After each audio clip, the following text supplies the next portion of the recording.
انسان افتح الكلاش اللي فلاش.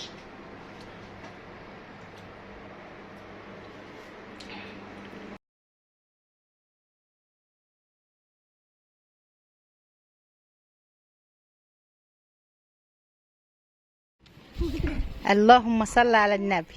ايه القعده الجميله دي يا ابو حبيب؟ هذا الهوكس. وفاتح اغاني وحالتك حلوه حلوه. البنات طلعوا الصينيه. العيال الرخيصه لسه مش يجت. اديت صلاح الوافل بتاعه والاء واسماء كل واحد الوافل بتاعه. انا بقى مستنياهم. السلام عليكم، ازيكم يا حبايبي، ومساء الخير عليكم جميعا ومساء الورد كمان. بنحبكم في الله. وزي ما انتم شايفين كده احنا قاعدين قاعده رومانتيكيه على راي ابو حبيب. الصراحه البيت اسماء والبيت نرمين هنا في البلد عندي، وقالوا لي لا سمسمه ونرمين يعني، وقالوا لي يا سموره والله انا كنت مرهقه يا حبايبي طول اليوم، يرضيكم كده تعالوا اقعد بس عشان مش قادره اقف. انا كنت مرهقه طول اليوم، وكانت يا رب كده يخليكم جميعا. انا كنت تعبانه وكنت في مستشفى طول اليوم، ما جيتش الا العصر، وجيت العصر دنيتني واقفه في المطبخ اطبخ واجهز الغدا تمام، ومرهقه يعني يمكن وشي باين عليه الارهاق. وبعد خلصت الغدا الساعه 4:15 سمسمه قالت تعالى نروح للدكتور، اللي هو عايزه اخد رايكم في حاجه، ان هي عايزه اعمل ايد رعايتي. طبعا هتكلم على ايديا الوقتي، بس خلينا في موضوعنا الوقتي. ايه هو؟ اللهم صل على النبي. المهم رحنا للدكتور واحنا راجعين قالوا احنا هنيجي عندك البلد نعمل مصلحه كده، وجهز لنا حاجه حلوه. طبعا انا مرهقه بصراحه ومش قادره خالص، بس طبعا مش قادره ان انا برضو اخواتي يجوا البلد عندي وان هم ما اعمل لهمش حاجه حلوه. يقولوا اعمل لنا حاجه حلوه من اللي بتعمليها. فطبعا اسهل حاجه ممكن اعملها في وقت زي ده، وهي الامكانيات اللي موجوده عندي، عملت قهوه بارده وعملت ليمون وعملت وافل باللوتس وبالكريمه وبالنوتيلا وشهيصته. والكلام ده يا حبايبي كان من حوالي الساعه 7 لا 6:30 العصر. اللهم صل وسلم وبارك على سيدنا محمد. الساعه يا حبايبي الوقتي استنوا كده عشان ما ابقاش كذابه، بس الساعة 9:30 تمام، 9:30 يا حبايبي، وانا برن عليهم وهم كل شويه يقولوا ماشي جايين اهو جايين اهو جايين اهو. والاخر زهقت يا اولاد والله، والحر بصوا بهدلني ومرهقه جدا وتعبانه، وعندي جارتي ربنا يشفيها عايزه اروح اشوفها، اللي هي كنت طول اليوم معاها في المستشفى، ربنا يشفيها لاولادها يا رب العالمين. فجاه كده كانت قاعده بتفطر يا حبيبتي وربنا يشفيها، فجاه تعبت. فاحنا كلنا معرضين لهذا الموقف بصراحه. شايفين ابو حبيب صراحه القعده ترد الروح والله يا وليه. شايفين الهوا بيطير الزدين والله العظيم. العيال دي بلاها في الطيب نصيب. وبصراحه بقى انا زعلانه يا حبايبي، يعني يرضيكم كده يعني ابقى مرهقه طول اليوم وفي نفس الوقت مش رضيت ان انا ازعلهم وفي نفس ذات الوقت ومرهقه ومش قادره اقف، وبقالي ساعتين واقفه في المطبخ، والاخر كل شويه جهزت الحاجه. العصير التلج فك والنوتيلا ساحت والوافل طري. طبعا انتوا عارفين الوافل بيحب يتاكل كده مقرمش حلو كده، من لان طبعا حطيت عليه الحشوه ومستنياهم من ساعتها. والاخر يا حبايبي ينفع ما يجوش كده لغايه الوقت الساعه 9:30 بالليل. يرضيكم انا راضيه ان انتوا ايه تقولوا الحاج، وان كان يرضيكم تقولوا يرضيكم، تدخلوا عندي وعند سمسمه وتقولوا لها ان كده ما ينفعش. يعني كفايه ان انا تعبت نفسيتي يا حبايبي وقدرتهم، بس هم ما قدرونيش عشان تعرفوا. بحبكم في الله، واحنا لسه منتظرين الابلوات يجوا. والله يا اولاد انا جبت الحاجه بقى، يجوا ما يجوش هم حرين بقى، انا هعمل لهم ايه اكتر من كده. بحبكم في الله، واتمنى ان الفيديو الليله يعجبكم.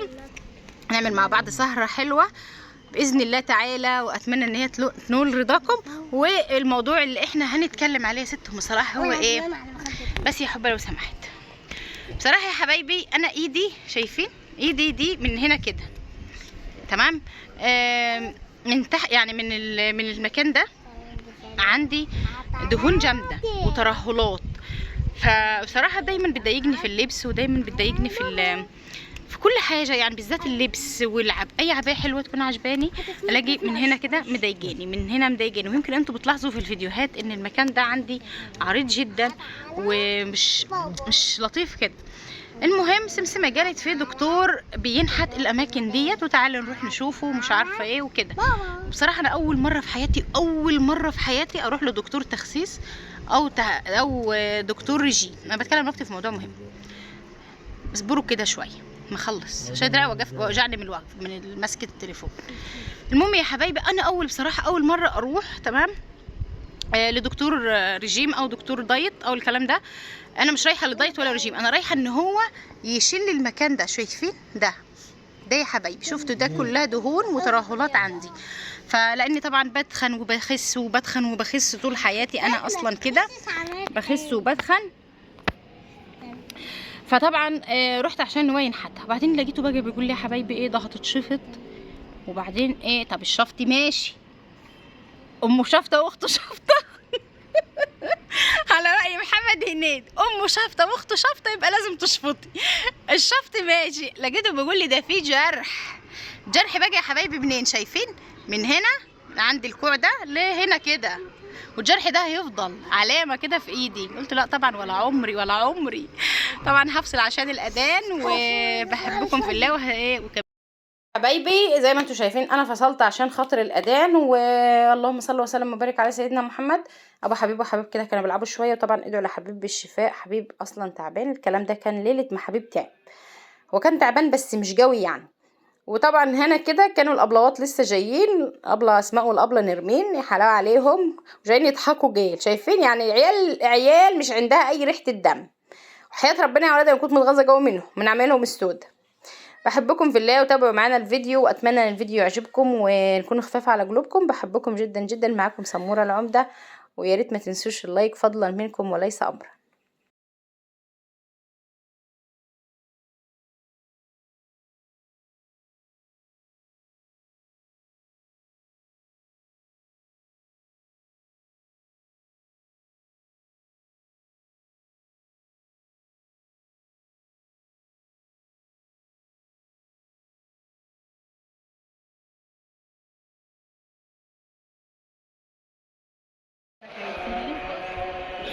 والله ما شفت. يا سبحانك انتوا قاعدين من ساعتها والله وانا قاعد هنا على فكره. متضايقين اصلا. انتوا متضايقين على ليه؟ بس تجربوا يرضيكم يا حبايبي اللي انا قلت لكم يرضيكم؟ قلت ليه؟ يرضيكم الاسرار كل حته. عايزه اقول لكم سموره عامله لنا من قبل المغرب واحنا قاعدين مستنيين الابلوات. قلت ليه؟ شوب عصير بالليمون يستاهل بقكم والله. كان ناقصه حبه نعناع، كان ناقصه حبه نعناع. مش هتاكل نعناع زرقاء؟ ماتت نكهت مش ولا ريحه النعناع. بص انا على فكره ممنوع من الحاجات دي، بس هاكل عشان شكل دول السمين طبعا الشرب العصير. عيد الكلام ده عشان طبعا عايزه اقول لكم يا حبايبي ان سموره عامله لنا شوب ليمون يستاهل بق. ناقصه النعناع يا حبايبي، والنعناع مات الحمد لله. بصوا بقى عامله لنا وافل. انا حاسه ان الوافل طعمه رهيب زي الايه، ليه طعم حاجه كنا بناكلها واحنا صغيرين، الكفته. شايفه الفيديو والله العظيم كنت عاملاها امبارح.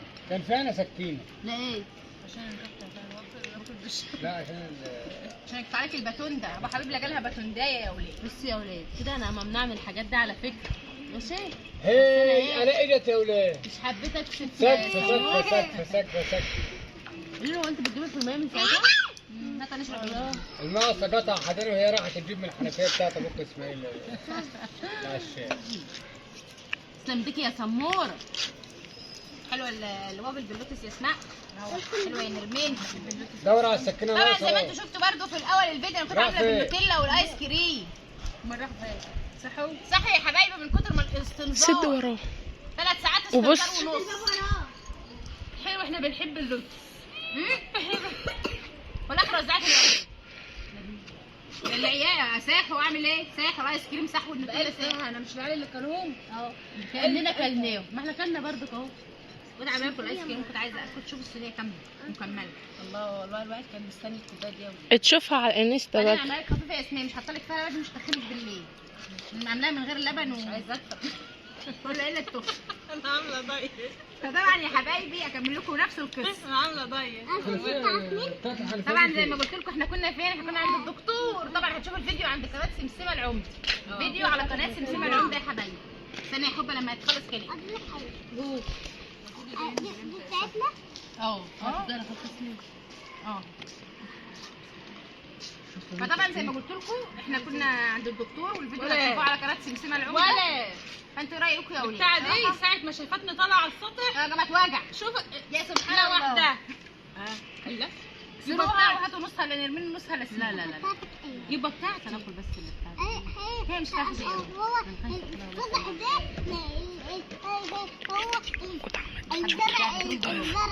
والله قاعده تحت الهواء زي العسل صح يا ولاد؟ هات كده التليفون طبعا حد يا منور. حبايبي اللهم صل على النبي. بدور عشان يكسر لكم الباتندات تعب نفسه وواقف على الجبهه عشان كده. وتعتك منور هات الروش. هات كده يا حبيبي. طبعا يا حبايبي اللهم صل على سيدنا محمد. انتوا ايه رايكم في قصه ايديا دي يا ولاد؟ اعمل فيها ايه؟ اللي احنا كنا عند الدكتور دي مالها ايه؟ تربيت العيال دي يا ولاد والله عيال غريبه مش كفايه جايين متاخرين 3 ساعات ونص كلنا عايزين يضيعوا عليا الكلام. كمان جايين يضيعوا عليا الفيديو اللي قاعده مستعده عشانها من ساعتها. ما هو يا سمورة الحل الوحيد تلاقيه يا تعملي العملية يا إما تبطلي أكل ولا عمري في حياتي هبطل اكل. وتبطلي تعملي الحلويات دي. اقول لكم حاجه هبطل اكل امتى؟ لما افتح مشروع يا مشروع سندوتشات وحاجات يا مشروع حلويات يا مشروع كافيهات مو حاجه تشغلني عن الاكل. أبو بكر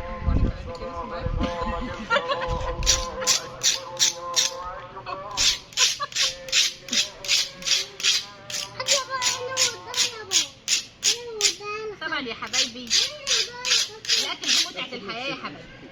وانا جميله وبعرف اعمل كل الوصفات الجميله. اعمل ايه؟ بطش وفاق. اعمل ايه الوصفات ومش هاكلها؟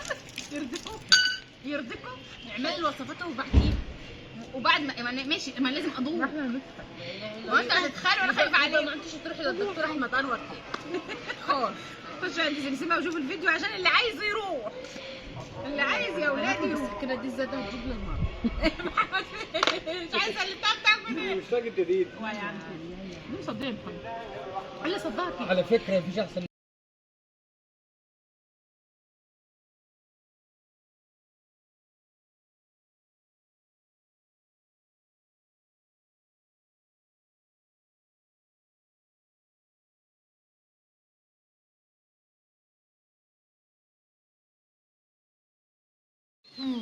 قالت معايا الميه.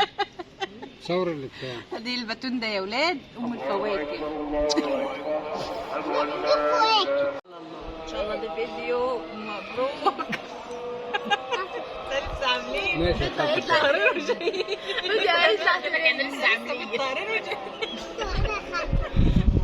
دي ام الفواكه عشان الواد عينه عليها. دي ام الفواكه اهي ودي باتون ده اسمها باتون. جميل. اول مره عمرو يا ولاد ابو عبد تمام يعني ايه يعجبه خير صراحه يعني عجبته كل والله كل الاثنين. خد يا حبيبي هات لي خالتك انت مش واكلها. لا مش عايزه مش عايزه اقول لك مش كده يا اسلام عشانها باشا. فكره كده يا ولاد مززه كده بس طعمها حلو.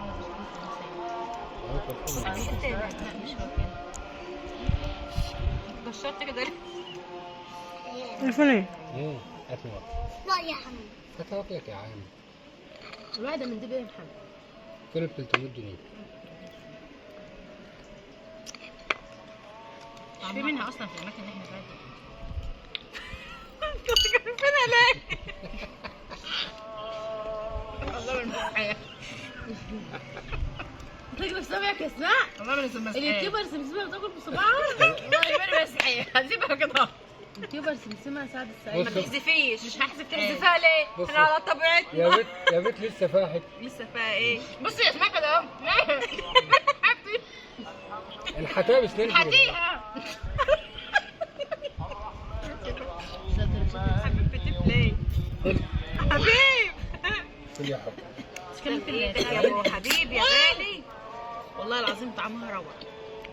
ادعوا لي يا ولاد ربنا ينجح الزرع بتاعها عشان الزرع بتاعها ميت. حسن والله الزرع ده حسن كان رعرع وكان حلو. لا فاكرين الفيديو اللي عملناه انا على السطح اللي السبوره؟ فاكره يا سمر لما والله العظيم كانت الزرع دي يا ولاد ما شاء الله عليه. النهارده حسبي الله ونعم الوكيل. لما تقولوا والله بنت عين اول الشرش مش كان حلو. لا الرشحة الرش مش كان بصوا يا حبايبي، الموضوع كل ما نعمل مشروع لازم يفشل. قول يا سمسمه غيري اسم سمر بنتك. اسكتي بقى، واحد امبارح غيري بعت اسم لي سمر بنتك هتبقى نحس وهتتجوز وهتطلق خالتها سمر. لخالتها سمر. لا اله الا الله. اسم سمر اسم مش حلو ده سمر يعني سكون الليل، يعني الليل. انا مش واحده اسمها سمر والله سكون الليل. ومتهنيه في حياتها. سمر انت دخلت بحثت وعرفت كلمة معنى سمر يعني ايه؟ سمر يعني صيف. تفصيل سمر وكبد سمر من جوه.